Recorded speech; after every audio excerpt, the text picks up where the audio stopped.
নমস্কার বন্ধু, আমার চ্যানেলে আপনাদের সকলকে স্বাগত। আজকে আমি আপনাদের সাথে শেয়ার করব এই সিজনে খুবই উপকারী একটা রেসিপি। এটা প্রায় প্রত্যেক বাড়িতেই হয় আর অনেকের কাছে এটা প্রিয়।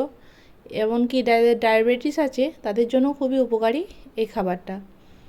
তো কারা কারা আমার মতো এরকম নিম বেগুন ভাজা খেতে ভালোবাসো অবশ্যই কমেন্ট করে জানাবেন। এখানে আমি গাছে থেকে সদ্য যে পাতাগুলো বেরিয়েছে একদম কচি কচি পাতাগুলো তুলে নিয়ে এসেছি আর বেগুনগুলোকে খুবই ছোট করে কেটে নিয়েছি। তো বেগুনগুলোকে প্রথমে অল্প তেলে এবং হালকা আঁচে ভালো করে ভেজে নেব, সামান্য একটু নুন আর একটু হলুদ দিয়ে। বেগুনটা যখন ভালোভাবে ভাজা হয়ে যাবে আর দিয়ে তারপর কিছুক্ষণ ঢাকা দিয়ে রেখে দেব। তারপর ওর মধ্যেই আমি দিয়ে দেব নিম পাতাগুলোকে, আগে থেকে ধুয়ে ছাড়িয়ে রেখে দিয়েছিলাম, তো সেই নিম পাতাগুলোকেই বেগুনের উপর দিয়ে দিলাম। নিমগুলো আমি আগে কিন্তু তেলের উপর ভেজে নিইনি।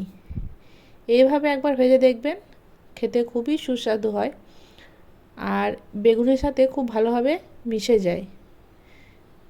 তো খুব ভালোভাবে আমি হালকা আঁচে একদম নাড়াচাড়া করে করে ভেজে নেব। এটা যখন প্রায় ভাজা ভাজা হয়ে যাবে তখন এর মধ্যে 2-4 দানা চিনি আমি ফেলে দিলাম। দেখতে পাচ্ছেন খুবই অল্প পরিমাণে, অবশ্যই এটা আপনারা চাইলে না দিতেও পারেন।